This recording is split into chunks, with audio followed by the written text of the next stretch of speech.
Fiquei imóvel diante da descoberta. Meus olhos percorriam o conteúdo do dossiê como se tentassem negar o óbvio. Lá estavam fotos minhas ainda na faculdade, cópias do meu histórico escolar, registros bancários, conversas de redes sociais impressas, até mesmo um laudo psicológico que eu nunca havia compartilhado com ninguém, relatando uma crise de ansiedade de anos atrás. Ele sabia tudo. Antes mesmo de me conhecer, desci as escadas com o dossiê nas mãos, o peito arfando. Caio estava na varanda mexendo em seu laptop. Ao me ver, levantou-se com calma. Você vasculhou o cofre? Não foi uma pergunta. Você me investigou antes de me conhecer. Minha voz falhou de raiva e decepção. Eu precisava ter certeza de quem era você, o que você queria, se era confiável. Ele se aproximou devagar, como se eu fosse um animal prestes a fugir. E agora? O que eu sou? Uma funcionária? Um investimento? Caio respirou fundo. Você é a única pessoa que não me traiu. E é por isso que eu fiz o que fiz. Esse casamento não é um capricho. É uma proteção, para mim. Para você também agora. Eu ri, amarga. Proteção?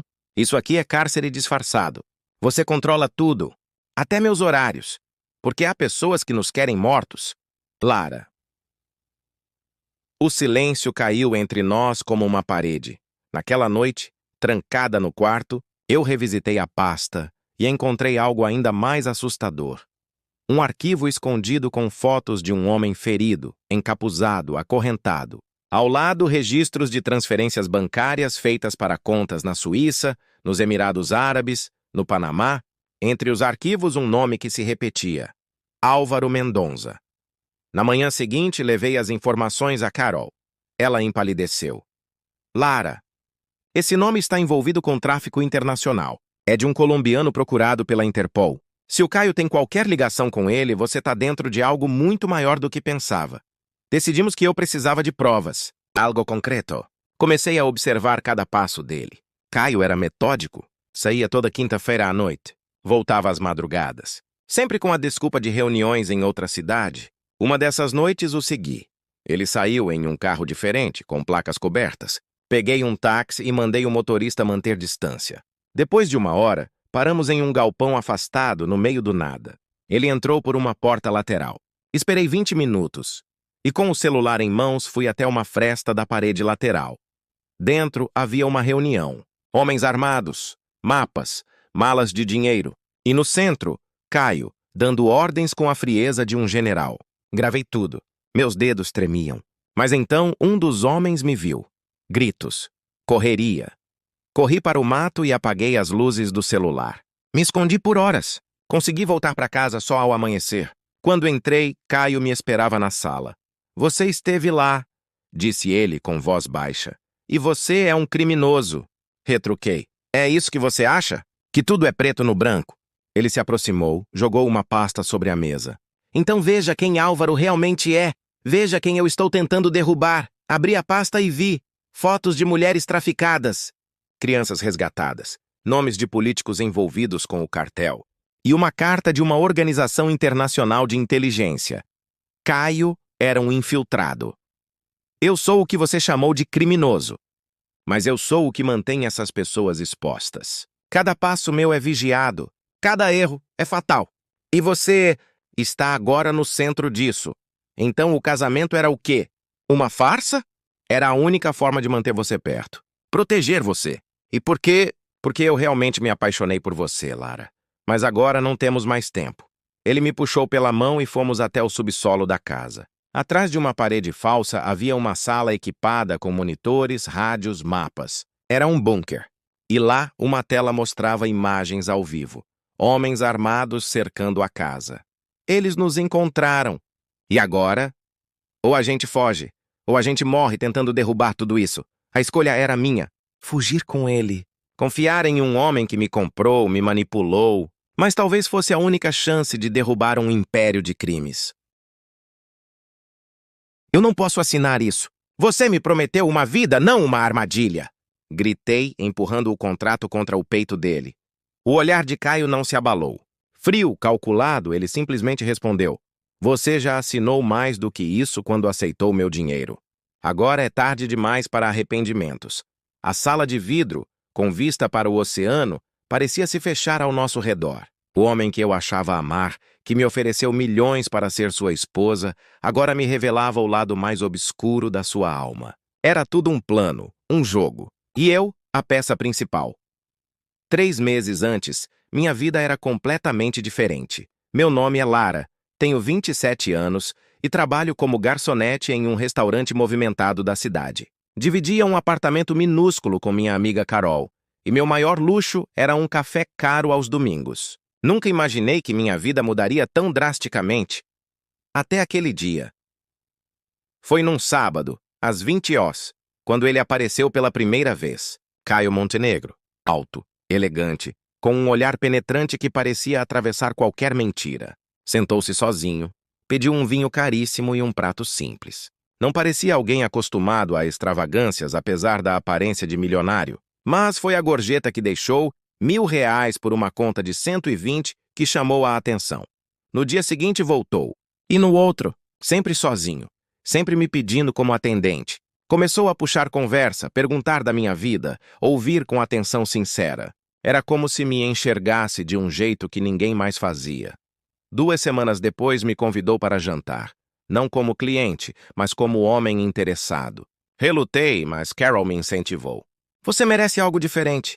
Vai que ele é o seu príncipe disfarçado. Jantamos em um restaurante de frente para o mar. Caio era inteligente, divertido, carismático. Contou que era empresário no ramo de tecnologia, mas evitava a ostentação. Disse que admirava mulheres independentes. Me ouviu por horas. No fim da noite, não tentou me beijar. Só segurou minha mão e disse: "Quero te ver de novo." Os encontros se tornaram frequentes.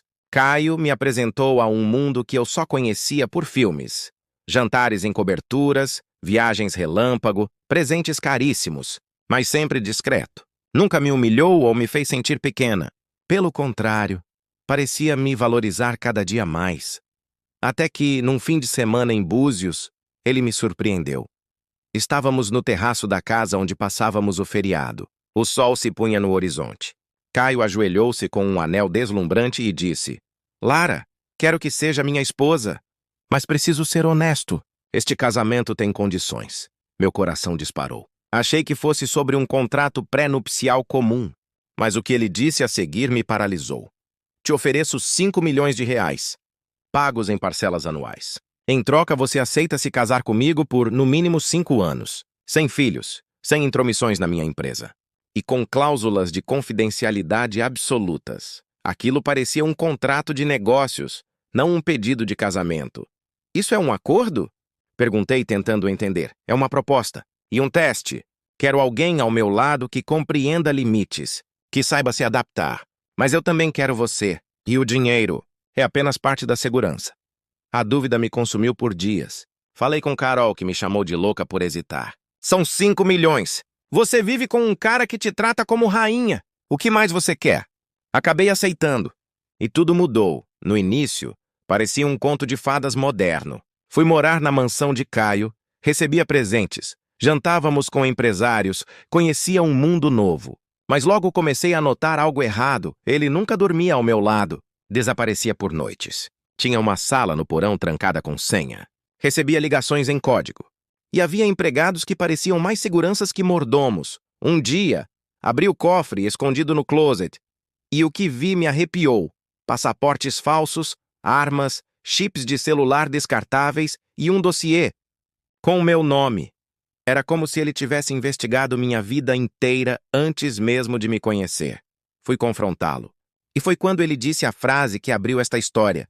"Você já assinou mais do que isso quando aceitou o meu dinheiro." Naquele momento percebi. Eu não era esposa. Era parte de um plano. E agora? O que Lara deve fazer? Fugir? Denunciar? Ou jogar o jogo até o fim? Comenta aqui embaixo qual seria a sua reação. Compartilha essa história com seus amigos, deixa o like e se inscreve no canal, porque a parte 2 vai te mostrar que o segredo de Caio é muito mais perigoso do que parece. Corremos pelo subsolo enquanto o sistema de segurança piscava em vermelho. Caio apertava comandos no painel, desativando os acessos principais da casa. O plano era claro: sair pelos túneis de emergência que levavam até a propriedade vizinha, um terreno abandonado que, agora eu descobria, servia como rota de fuga. Meu coração batia tão forte que eu mal escutava as instruções dele. A realidade era surreal. 3 meses antes eu era uma garçonete servindo café. Agora fugia de criminosos internacionais com um homem que era, ao mesmo tempo, meu marido e uma incógnita ambulante. Saímos pelo túnel e caminhamos em silêncio por quase 20 minutos até emergir nos fundos de um armazém desativado. Um carro nos esperava. Caio dirigia como se estivesse em um filme, desviando por rotas alternativas, desativando rastreadores do próprio celular e me entregando um chip novo. A partir de agora, você é Isabela Freitas. Essa é sua nova identidade até segunda ordem. E se eu não quiser isso? Então, você já está morta, só ainda não avisaram seu corpo. Ficamos escondidos por 2 dias em um sítio remoto. Durante esse tempo, Caio finalmente me contou tudo. Fui recrutado há 7 anos por uma agência que atua em operações clandestinas internacionais. Minha missão: me infiltrar na rede do Álvaro Mendonça. Durante anos fui construindo minha cobertura como empresário, sócio em empresas de fachada dele. O casamento era uma forma de dar solidez à minha identidade. Mas por que eu? Por que me escolher? Porque você era limpa, honesta, desconectada do submundo. E quando te conheci de verdade, me apaixonei. Aí tudo ficou confuso. Quis te manter segura. O dinheiro era um escudo. Engolir essa verdade foi um processo lento e doloroso. Tudo era verdade e mentira ao mesmo tempo. Mas não havia tempo para processar. Helena, a agente da equipe de Caio, chegou ao refúgio com notícias. O cerco ao Álvaro estava prestes a se fechar. Mas precisavam de um último movimento. Precisamos que você, Lara, ou melhor, Isabela, entre com Caio em uma das reuniões finais com o cartel. Ele disse que só poderia avançar se apresentasse sua esposa. Eles querem garantias de lealdade. Eu? O pânico tomou conta. Você é a única carta que ainda não jogamos. E a única que eles ainda não conhecem? Eles não te têm nos registros. Foram dias de treinamento, mudança de aparência, ensaios. Me ensinaram a manter a postura, a esconder o medo, a responder com frases calculadas. Caio me observava o tempo todo, ensinando, corrigindo, às vezes simplesmente me olhando como se pedisse desculpas silenciosas por me arrastar para aquele inferno. A reunião seria em São Paulo, num hotel 5 estrelas reservado para eventos corporativos, fachada comum do cartel. Caio e eu entramos como um casal de empresários de uma startup de segurança cibernética. Lá dentro, tudo era tensão. Homens engravatados com olhares que podiam matar. Mulheres com ares de executivas, mas que carregavam mais segredos que bolsos. Álvaro estava lá pela primeira vez. Um homem sorridente, de aparência gentil e olhos completamente vazios de humanidade. Então essa é sua esposa? Ele perguntou sorrindo para mim. Sim. Caio apertou minha mão. Lara mudou minha vida. Literalmente. Ela parece esperta. Espero que seja discreta também. Não gostamos de gente curiosa. Ela é minha sombra. Vai onde eu vou. A reunião começou. Documentos, propostas, fluxos de dinheiro. Eu fingia entender. Assentia nos momentos certos. Tudo estava sendo gravado pelos dispositivos ocultos nos botões da minha blusa. Então, algo inesperado aconteceu. Álvaro pediu para conversar comigo. A sós Caio hesitou, mas deixou. Entramos numa sala privada. Ele me ofereceu vinho. Recusei. Ele se aproximou. Você sabe quem ele é, não sabe? Perguntou com voz baixa. Claro que sei. É meu marido. Não, ele é o traidor. E você é a isca. Sabe disso? Ele não ama você. Nunca amou. É só uma peça. Quando tudo isso acabar, vai desaparecer. Você vai acabar como todas as outras. Sozinha. Ou pior. Minhas mãos tremiam, mas segurei o olhar. Talvez eu seja a peça que vai derrubar seu tabuleiro. Ele sorriu, mas os olhos não. Voltamos para casa naquela noite com a missão cumprida. O material foi entregue à agência. Mandados foram expedidos. Na manhã seguinte, manchetes internacionais estampavam a queda de Álvaro Mendonça, mas em vez de alívio, veio o medo. Porque horas depois, Caio desapareceu, sem deixar rastros. Um bilhete ficou ao lado da cama. Se eles acharem que eu estou vivo, você corre risco. Se me amava, esqueça que existi. Se não me amava, melhor ainda. Adeus. E agora sozinha, com outra identidade, outro passado. Eu me pergunto, Caio foi herói ou vilão? Amor verdadeiro ou manipulador? Comenta aqui embaixo. Você acreditaria nele até o fim? Compartilha essa história com alguém que ama tramas de tirar o fôlego, deixa seu like e se inscreve no canal, porque o final dessa história ainda vai te surpreender. 2 meses se passaram desde que Caio desapareceu. A operação foi um sucesso nas manchetes, mas nos bastidores, um vazio. Ele sumiu como fumaça, deixando rastros tão finos quanto poeira. Nem a agência que coordenou a missão conseguiu localizá-lo. Os únicos sinais eram extratos de contas que haviam sido desativadas e movimentações em nome de empresas fantasmas em países onde ele nunca foi visto. Enquanto isso, eu tentava me reconstruir. Com uma nova identidade, morando em outro estado, assumi o nome Isabela Freitas. Comecei a trabalhar como assistente administrativa em uma ONG de direitos humanos. Parecia irônico, mas ao mesmo tempo justo. Depois de tudo o que vi, queria fazer parte de algo limpo. Às vezes, acordava com o som de passos, com a sensação de que ele ainda estava por perto. O amor que sentia por Caio era um nó impossível de desatar. Metade verdade, metade engano. Como amar alguém que te usou para destruir um império de crimes, mas também te protegeu com a própria vida? Até que em uma tarde de outono tudo mudou novamente. Recebi um envelope pardo sem remetente. Dentro, um pendrive e uma chave. Conectei o pendrive no notebook da ONG, depois de verificar que não havia nenhum risco de segurança digital. O vídeo começou com a imagem tremida de Caio, visivelmente mais magro, usando roupas simples e barba por fazer. Lara? Ou Isabela? Sei lá quem você é agora. Me desculpe por tudo, por ter te arrastado, por ter desaparecido. Mas foi a única forma. Eu precisava proteger você e me proteger de mim mesmo. A voz falhava, como se ele estivesse gravando sob risco. Essa chave abre uma caixa de depósito no Banco Universal. Unidade Centro. Nome da conta: Elias Montenegro. Lá dentro está tudo. A última peça do quebra-cabeça. O motivo real pelo qual entrei nessa vida. E também minha última tentativa de consertar o que destruí. O vídeo cortou. Fui até o banco no dia seguinte. Levei documentos falsos e uma coragem real. A chave encaixou. A caixa se abriu com um estalo. Dentro, havia uma carta, um caderno velho e uma foto. A carta era de Elias Montenegro, pai de Caio. Dizia: Meu filho, se você está lendo isso, é porque cumpriu o que eu não tive coragem. Eu construí um império às custas de dor e sangue. Você viu, você sofreu, mas decidiu fazer diferente. Me orgulho de você. Queime este caderno, ou use para acabar de vez com tudo. O caderno era um diário com registros detalhados de negócios ilegais da família Montenegro. Passava por 3 gerações. A última anotação era de Caio, dizendo: Com isso termina a linhagem. O nome Montenegro, como foi conhecido, deixa de existir. Na foto, Caio criança, nos braços da mãe. Era um garoto sorridente, com olhos esperançosos. O mesmo olhar que eu vi nas primeiras semanas juntos, antes de tudo desmoronar.